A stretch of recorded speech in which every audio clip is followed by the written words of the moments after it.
Cultiver l'avenir. Cultiver l'avenir. Le but, pour moi, c'est de produire sans dégrader, en aggradant même les sols. Cultiver l'avenir. Je pense qu'on peut dire que Germain, c'est un paysan agronome chercheur, quoi. Un podcast de la Fédération nationale d'agriculture biologique. Une fédération. Un réseau. Pour s'adapter au changement climatique. Et favoriser la biodiversité. Par Laure Sari. Épisode 10. Concevoir son système autour de la vie du sol, chez Germain, en Mayenne.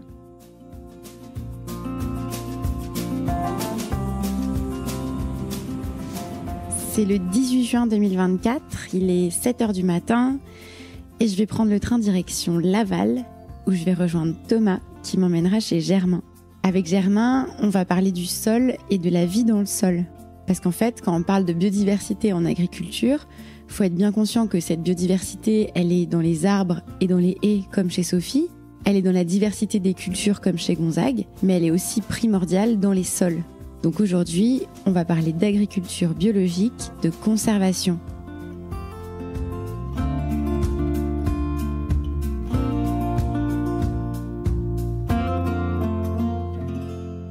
Je viens d'arriver à Laval et il pleut des cordes. Il pleuvait tellement que j'ai dû arrêter l'enregistrement le temps de retrouver Thomas à sa voiture. On a d'abord roulé sous des trompes d'eau, on s'entendait à peine parler. Et puis très vite ça s'est calmé et j'ai demandé à Thomas de se présenter. Du coup, je m'appelle Thomas Queunier et je travaille au CIVAM Bio depuis 10 ans. Et donc, je travaille sur toutes les thématiques d'agronomie, de grande culture, de sol. Je bosse aussi avec les éleveurs, les maraîchers, avec toutes les productions en fait sur l'agronomie et le sol, quoi. Donc là, on va est-sud-est de la Mayenne, donc on se rapproche de la Sarthe et on va chez Germain Goujon, du coup qui est agriculteur donc à la commune La Bazouge de Chéméré, entre Laval et Sablé-sur-Sarthe. Et donc agriculteur installé depuis 10-12 ans, administrateur 10 ans et qui teste plein de choses super intéressantes sur sa ferme. Est-ce que tu peux nous décrire comment est le climat ici, dans la région ? C'est ce qu'on appelle océanique dégradé. On n'est pas très loin de l'océan, donc on n'a pas des gels comme en Alsace ou ailleurs, enfin dans l'est de la France, et on n'a pas non plus la douceur vraiment du tout proche bord de mer des départements littoraux.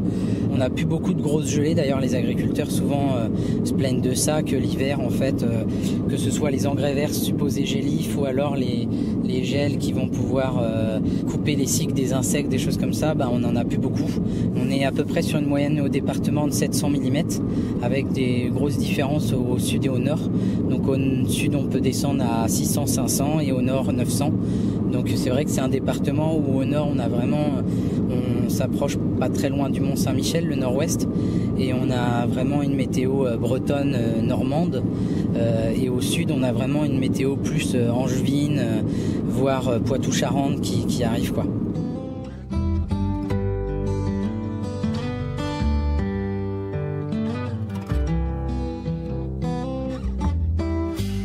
C'est Germain qui est là-bas ? Alors, ouais, il fait un bâtiment, effectivement, c'est son gros chantier de l'année, il fait un énorme bâtiment pour ses animaux et du panneau solaire.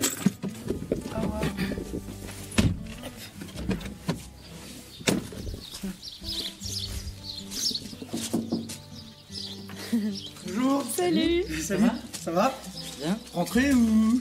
Ouais, tu veux qu'on enlève nos chaussures peut-être ? Non, c'est bon. On va être plein de gadous. Allez-y, rentrez. Non, c'est bon. Enchanté.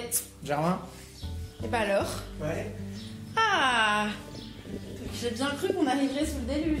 On a parlé de la pluie. Ah oui, j'ai vu le message de Thomas sur le groupe... Ah bah quand je suis arrivée à la gare, c'était la catastrophe. D'accord. Nous, c'était avant à 5h du matin. Puis Germain nous a proposé un café. Et on a reparlé de la pluie. Parce qu'en fait, c'est comme ça depuis le mois d'octobre. Même s'il y a eu des belles périodes quand même en avril, en mai. Donc on a quand même pu faire les semis dans des conditions un peu compliquées, mais on a réussi à semer, et puis les foins. Ouais, il y a quand même eu quelques petites périodes qui n'étaient pas sûres, encore regarder la météo, c'était pas sûr.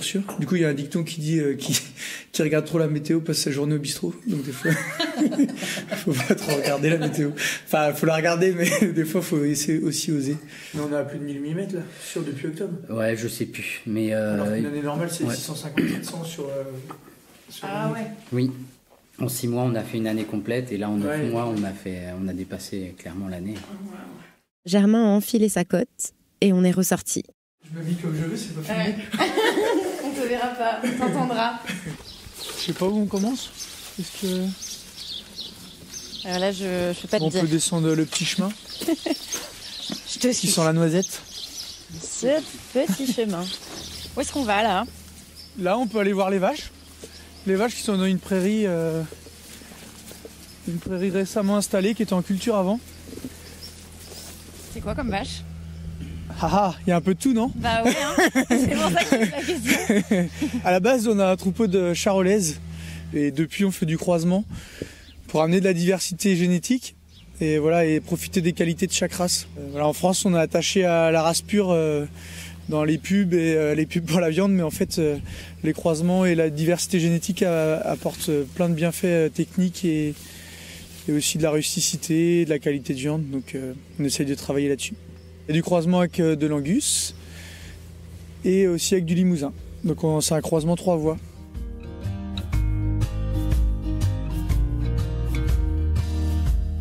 Elles font pas beaucoup de bruit, hein. C'est pas très radiophonique ce que vous nous faites, les filles, là. Tu peux leur tendre le micro?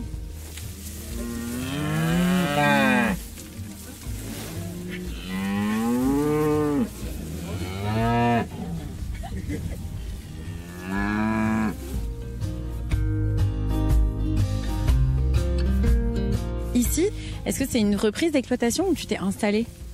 C'est un peu les deux.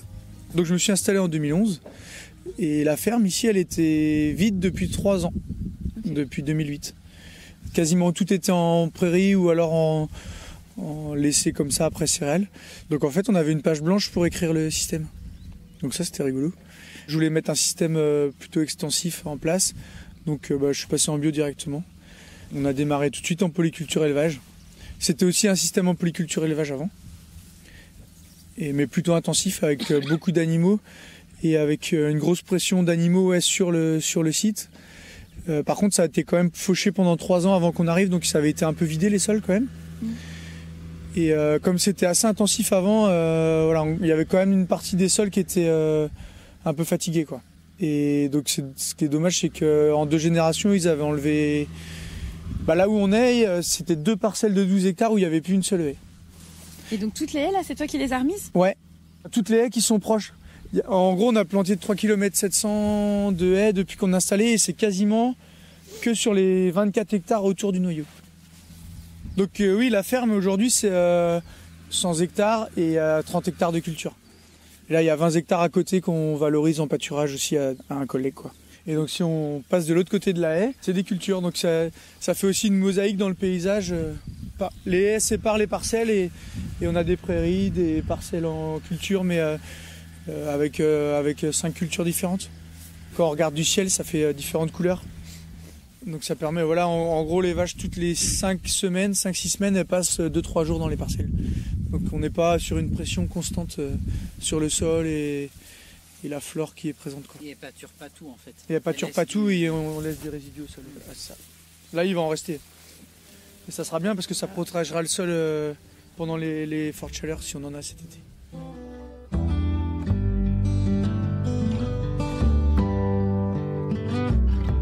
On va où là? Là on passe de l'autre côté de la haie. Donc là on est dans une parcelle de blé févrole. C'est un mélange de blé avec de la févrole. L'objectif c'est d'avoir de la diversité dans les champs et dans les racines dans le sol et que les cultures interagissent entre elles pour voilà, limiter les maladies, gérer aussi les nutriments parce que donc la févrole c'est une légumineuse qui capte l'azote de l'air, qui nourrit le blé en azote ou qui nourrit du moins le système en azote. Peut-être pas le blé mais ça peut être pour la culture d'après. Donc cette année on a eu de la chance. Enfin, les semis précoces, du coup, ça a permis de passer en bonnes conditions avant qu'il y ait beaucoup de pluie. Donc, si on peut reparler un peu du climat de cet hiver, hein, il a plu à partir du 17 octobre sans arrêter. Et ça a été très compliqué de rentrer dans les champs après. Et donc, ça a permis qu'on n'abîme pas le sol voilà, à ce moment-là. Et le fait de semer le blé mélangé, on peut se permettre de semer plus tôt puisque on est moins sensible aux pucerons et aussi au salissement puisque la févrole vient prendre la place. Comment tu fais pour la récolte vu que tout est mélangé? Alors en fait, il y a des débouchés qui se sont créés pour acheter la récolte mélangée. Donc ça, c'est cool parce que ça fait moins de boulot. Avant, on le faisait, mais on triait. Et on revendait chaque truc séparé, ouais. Donc là, c'est du blé panifiable. Et ça nous permet d'augmenter les taux de protéines et d'avoir une meilleure qualité de blé. Ok. C'est trop beau. Il y a plein de fleurs au milieu du blé et des févroles. Et là, ça se couche avec les dernières pluies qu'on a eues ces derniers jours. Tu peux décrire l'intérieur du champ? À quoi ça ressemble? Donc c'est un mélange un peu fourni de beaucoup de plantes du coup à l'œil là. Si on part du haut en regardant à l'horizon, donc d'abord les petites folles avoines qui sont en l'air, le haut des févroles qui sont encore bien verts avec les gousses en dessous, et puis on voit les épis de blé entre deux en dessous et quelques petites fleurs de coquelicots et ça j'avoue que c'est joli. Et on peut dire qu'il y a quelques coquelicots mais c'est pas un champ de coquelicots. Et aujourd'hui ce qu'on recherche c'est d'avoir de la diversité dans les champs et d'avoir de la diversité d'adventices aussi. Puisqu'en fait quand on a plusieurs plantes qui pourraient être dites comme gênantes, mais qu'elles s'expriment pas en surabondance, eh ben ça fait moins de tort à la culture que si on a une plante qui s'exprime, c'est qu'on a un déséquilibre. Donc on cherche aussi l'équilibre dans les plantes adventices. Est-ce que tu peux raconter, tu as dit tout à l'heure que quand tu es arrivé, qu'ils avaient été un peu laissés à l'abandon, les champs, et que la qualité de sol n'était pas dingue. Est-ce que tu peux raconter les grandes étapes de ce que tu as fait pour venir rechercher cette vie du sol? Ouais, la première chose ça a été de remettre des animaux, puisque ça a été 3 ans exporté en foin vers chez un voisin. Donc ça veut dire qu'on exporte la matière, donc on vide le sol. Donc là d'abord c'est de remettre du pâturage, qui permet de restituer finalement les bovins, ils pâturent mais ils restituent beaucoup, et ils entretiennent la vie. Donc ça a été la première étape, et après très vite on a démarré des parcelles dès la première année en culture. Après ensuite c'est d'avoir un sol qui est toujours couvert. Donc dès les premières cultures, d'après on sème des couverts végétaux qui ramènent une autre diversité en plus des prairies qui sont dans la rotation. Donc on peut ramener des crucifères, du tournesol, du Niger, de la moutarde, des navets, des radis, des vesses, de l'avoine, des févroles aussi qui sont utilisés en couvert, des trèfles, du sarrasin, du lin. Voilà, j'en oublie. Et pas forcément tout en même temps à chaque fois, mais ça dépend en fonction des périodes. Par exemple, je peux décrire un peu la rotation. Derrière une prairie qui est à base de luzerne, on va par exemple mettre d'abord un blé. Là, voilà, on travaille juste le sol au moment où on sème le blé. Là, plutôt en pur parce qu'il va exprimer tout le potentiel de la fertilité qui a été restaurée par la prairie. Et derrière le blé, aussitôt la moisson, on va semer un colza qui va être associé avec des plants de compagnie. Donc là, le temps de sol nu est très court. Il va être de 15 jours. Et après, le colza, il va être en place 1 an.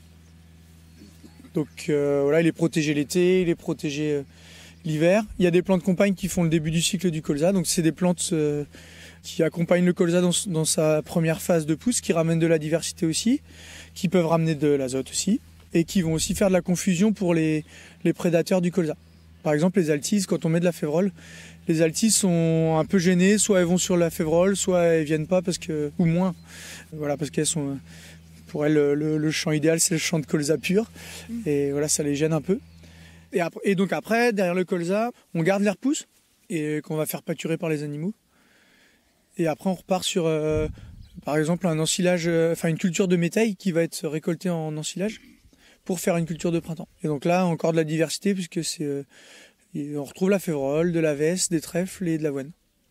Et donc ça, c'est récolté au printemps.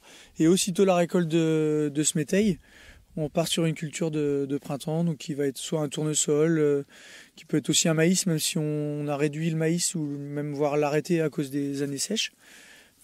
Peut-être que c'était pas une bonne idée cette année. Mais soit c'est un tournesol, soit c'est un sorgho, soit on fait un peu de pommes de terre aussi pour la vente directe, ou du sarrasin.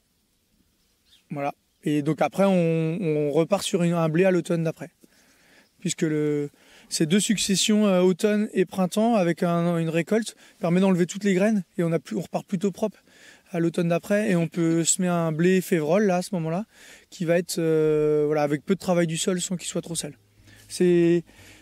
C'est la culture, c'est typiquement la culture qu'on a là en fait, dans la rotation.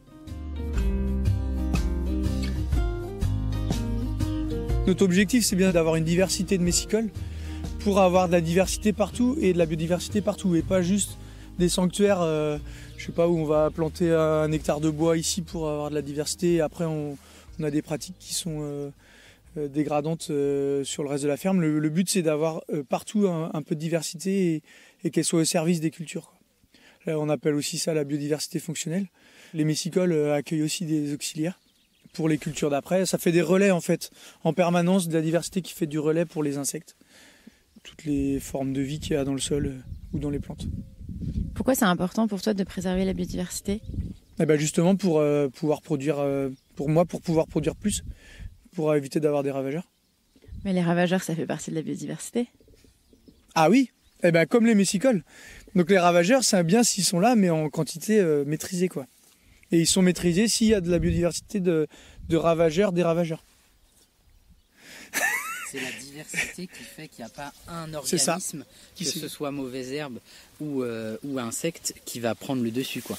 C'est un peu la stabilité en écologie, un peu ce qu'on se dit, c'est plus robuste avec plein d'organismes, quoi. C'est peut-être un peu utopique parce que nos pratiques font toujours à un moment donné orienter. Mais c'est quand même quelque chose vers quoi je veux aller, quoi. Plus de diversité de ravageurs, d'adventices, mais en quantité limitée. Pour moi, c'est la diversité des pratiques liées au sol, travail du sol, et la diversité des plantes dans la rotation, des couverts et des plantes compagnes qui amènent cette diversité naturelle qui empêche les ravageurs animaux et végétaux des cultures de s'exprimer complètement. La vie du sol, pour toi, ça veut dire quoi ?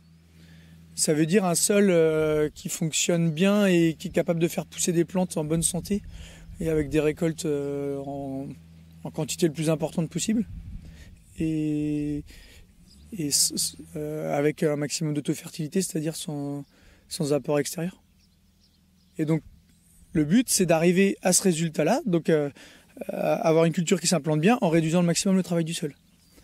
Enfin, nous, il y en a qui vont un peu plus loin que nous, je pense, mais nous, on a encore besoin de ce travail du sol pour implanter cette culture.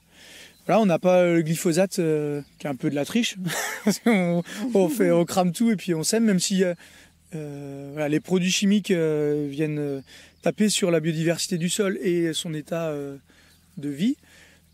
Nous, ça peut être le travail du sol qui l'abîme. Donc le but, c'est de le réduire en nombre de passages, en intensité quand on passe et en profondeur. On est aussi attaché aux équilibres chimiques du sol qui ont pu être dégradés par des années d'agriculture intensive et des apports d'engrais qui ont lessivé la matière organique. Et donc quand on a réduit notre matière organique pendant des années, on a un manque d'éléments, des fois de certains éléments, et on ne s'interdit pas de les rapporter pour rebooster le système. Mais c'est plutôt pour relancer le système que quelque chose qu'on va importer tous les ans, quoi. Et on fait attention aux équilibres de pH aussi, le chaulage, mais le minimum possible, mais quand il y a besoin, on ne s'interdit pas. Et après, on fait pas mal d'essais avec le groupe d'Icivam Bio, et Thomas pourra en parler. Mais voilà, pour aller dans ce sens-là, on fait beaucoup d'essais en groupe, disséminés sur les fermes. Je trouve que ce qui est intéressant, c'est de dire que ce groupe, on est en 2024, il a été créé en 2008 à la base, donc il y a 16 ans aujourd'hui, ce qui est quand même pas rien. Et en fait, pourquoi il s'est créé, si je résume, c'est qu'il y a eu des conversions bio pas mal en 98. Et en fait, il y a un certain nombre de gens en grande culture bio qui, au bout d'une dizaine d'années, étaient passés en bio sans modifier beaucoup leur système. Et en fait, se rendre compte au bout de 10 ans que, niveau des mauvaises herbes notamment, ça commence à être un peu plus compliqué. Donc le groupe se crée et au début travaillait beaucoup sur le désherbage mécanique, donc binage, RC-tri, toutes ces choses-là, quoi. Et petit à petit, il y a eu cette question justement de la vie du sol et de l'agriculture de conservation en bio, donc on peut appeler TCS bio ou ABC, agriculture bio de conservation des sols. Il y a beaucoup d'agriculteurs qui veulent faire une agriculture bio qui serait exigeante, qui ferait des bons rendements, qui augmenterait sa fertilité, qui arriverait du coup à faire des belles rotations, des beaux engrais verts, tout en respectant le sol et quelque part aussi consommant moins de fuel, stockant du carbone. Je dirais d'un point de vue agronomique et global, biodiversité climatique, etc. Ça s'est enrichi et on arrive justement à un groupe aujourd'hui qui est centré sur ces thématiques-là. un groupe qui peut toujours labourer. Dans notre groupe, c'est pas un gros mot, il est encore utilisé, mais on essaye de s'en passer. Et ce qui est intéressant, ce que décrivait Germain tout à l'heure, c'est qu'en fait, on est arrivé un peu au constat que il n'y a pas de recette de ce type d'agriculture, parce qu'en fait, c'est les agriculteurs qui sont en train de l'inventer. En fait, les agriculteurs sont souvent en avance par rapport à la recherche agronomique, qui va plutôt essayer de comprendre ce que les agriculteurs ont mis en place et l'expliquer. Mais les agriculteurs, ils sont face à des problématiques sociétales et techniques, et ils innovent d'une minute à l'autre, entre guillemets. On veut repousser quelque part les limites des grandes cultures bio, et du coup, faut qu'on fasse des essais, parce que personne va nous dire comment faire. Donc voilà, il y a une super dynamique, et c'est très intéressant, et on va peut-être aller sur un essai, moi je trouve, qui est fondamental. Je pense que dans l'histoire du groupe Culture, l'essai de cette année de Germain, ce sera un peu un tournant. Pourquoi ? Parce qu'en fait, depuis 4-5 ans, on est sur des essais paysans, un agriculteur qui met en place quelque chose d'un peu innovant, alternatif sur toute une parcelle, et on le suit et on en discute. Et là, Germain, ce qu'il a mis en place cette année, c'est vraiment un niveau au-dessus, c'est-à-dire qu'on est dans de l'expérimentation, où en fait il y a une question, quasiment une question de recherche. Bon, on n'est pas l'INRA ou quoi, mais on se pose une question, et il y a des modalités qui sont croisées. Du coup, là, on a 24 modalités en tout dans la parcelle, et donc du coup, il y a une batterie d'indicateurs qui sont mesurés. Encore une fois, pas un niveau de recherche académique, mais en fait, c'est vraiment de l'expérimentation paysanne. Vous voulez qu'on y aille ? Allons-y. Allez.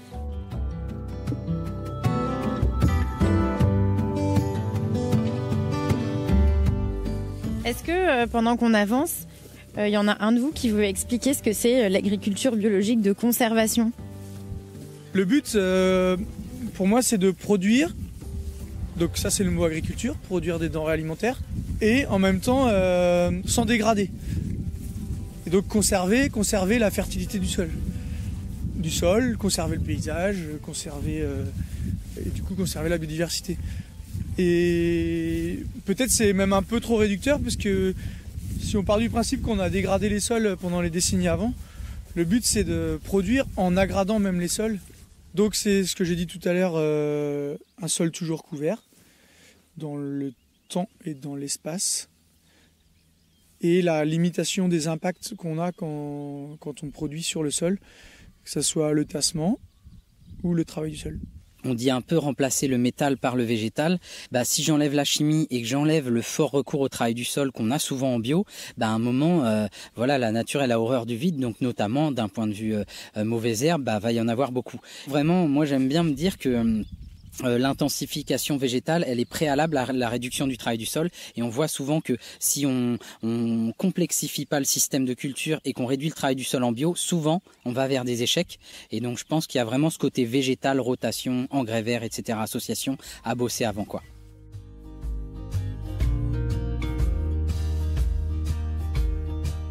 La question qu'on se pose, c'est les dynamiques sur la minéralisation du sol pour faire pousser les plantes. Et donc quand on réduit le travail du sol, on réduit aussi l'effet oxygénation du sol qui booste la minéralisation pour fertiliser la culture. Et donc là, ce qu'on cherche à voir, c'est un peu la dynamique de minéralisation de l'azote. Donc on a 3 bandes. On a une bande qui est en semi-direct, une bande de 24 mètres de long.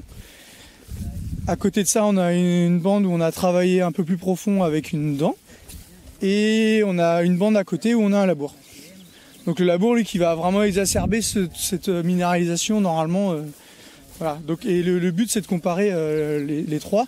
Et pour forcer les effets de la minéralisation ou du manque d'azote, on a 4 types de fertilisation qui ont été mis en croisée. Soit du bois, qui va, on pense, augmenter la fin d'azote s'il y en a une. Soit du fumier, soit fumier plus bois. Donc là, où on va voir si ça s'annule, les deux, et une bande témoin où on n'a pas de fertilisation. Et donc ça, c'est répété 2 fois. C'est-à-dire que dans la longueur, on a les longues de travail du sol, et à l'autre sens, la fertilisation. Donc ça fait 24 placettes, de 24 mètres par 36. Ouais, c'est plus des placettes, c'est vraiment des bandes de champ, quoi. Donc ça a été un semis à l'automne. Et il y a eu toute une batterie d'analyses derrière. Donc les reliquats d'azote sortis verts, des bougies poreuses, puisqu'on est sur une zone de captage, donc les techniciens du captage sont équipés de bougies poreuses pour voir les fuites. Les nitrates sont mesurés en fait dans l'eau qui fuit. L'eau qui fuit en fait, quand il pleut, quoi. Ouais. Et donc cette année il y a eu pas mal d'eau d'eau à fuir. Donc voilà, j'ai pas encore les résultats sont en cours ça vient et c'est pas analysé encore. Et ensuite, il y a les analyses de composantes du rendement. Donc pour voir comment le blé a poussé, à quel moment il a eu assez d'azote, à quel moment il en a manqué, et donc à la fin le rendement.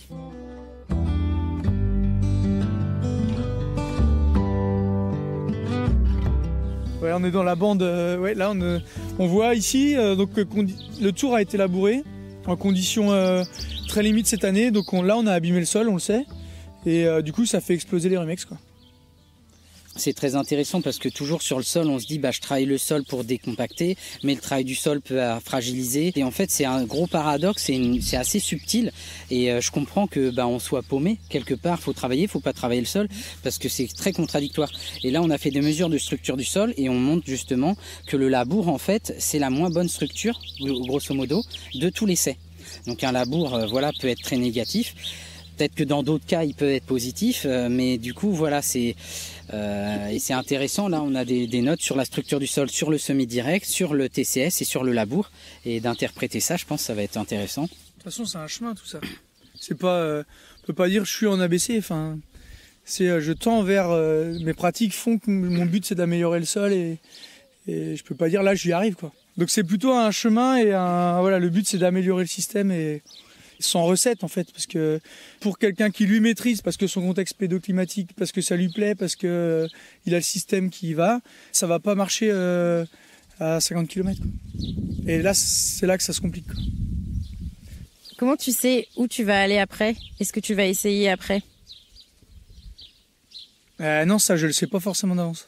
Et j'ai besoin d'être épaulé pour vraiment bien relever tout ce qu'on fait pour justement que ça aide à trouver la suite. Après j'aime bien l'idée du ressenti au moment, Là d'ailleurs il y a quelque chose à bosser aussi, comment on bosse avec le ressenti parce qu'en fait c'est ça en fait l'agriculture, c'est comment au moment où je dois semer, comment je sens ce qu'il faut que je fasse.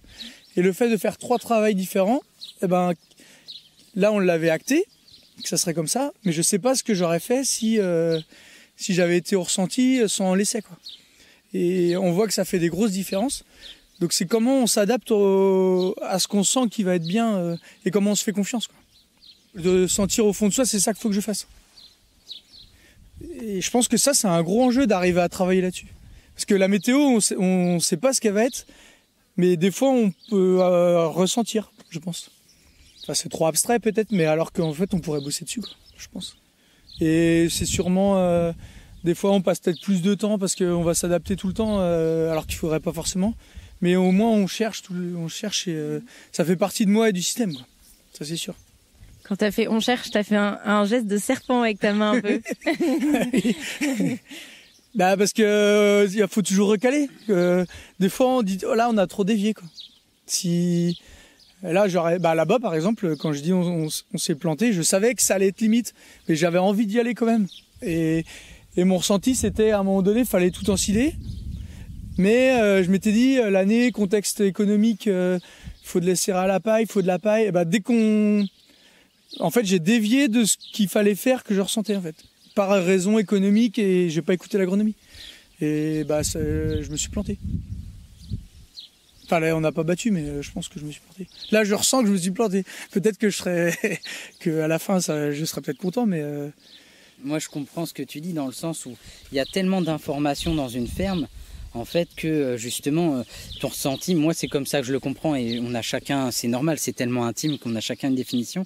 Moi je suis peut-être trop rationnel, cartésien, mais je me dis que notre cerveau, un agriculteur, on sait que c'est 10 000 métiers, quoi. Et du coup t'intègres tout et tu sais ce qu'il faut faire, quoi. Et en fait si tu commences à prendre juste 1 ou 2 critères, t'as plus cette synthèse presque inconsciente de ton cerveau, quoi.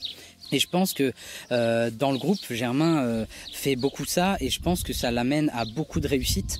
Et je pense qu'il y a d'autres profils qui peuvent, des fois peut-être, et peut-être moi je suis plus comme ça d'ailleurs, peut-être trop essayer de réfléchir et du coup on fait pas le bon truc, quoi.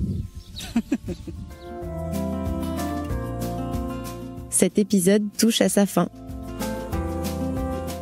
c'est un équilibre, c'est-à-dire qu'à la fois le vivant c'est un allié, mais des fois que ce soit sur les animaux, les végétaux, on peut se faire dépasser. Et donc je pense que Germain il illustre bien le type d'agriculture bio où on veut aller au maximum sur du vivant. Je travaille avec le vivant, mais il y a aussi pour un moment produire un besoin d'une certaine maîtrise du vivant.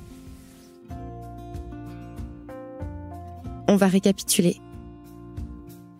Le but, c'est de produire en aggradant même les sols. La première chose, ça a été de remettre des animaux. Finalement, les bovins, ils pâturent, mais ils restituent beaucoup. Et ils entretiennent la vie. Un sol toujours couvert, dans le temps et dans l'espace. Et la limitation des impacts qu'on a quand on produit sur le sol, que ce soit le tassement ou le travail du sol. Donc c'est plutôt un chemin et le but c'est d'améliorer le système et sans recette en fait, parce que pour quelqu'un qui lui maîtrise, parce que son contexte pédoclimatique, parce que ça lui plaît, parce que il a le système qui y va, ça va pas marcher à 50 km. L'intensification végétale, elle est préalable à la réduction du travail du sol, et on voit souvent que si on complexifie pas le système de culture et qu'on réduit le travail du sol en bio, souvent on va vers des échecs. Pour moi, c'est la diversité des pratiques liées au sol, le travail du sol, et la diversité des plantes dans la rotation, des couverts et des plantes compagnes qui amènent cette diversité naturelle qui empêche les ravageurs animaux et végétaux des cultures de s'exprimer complètement.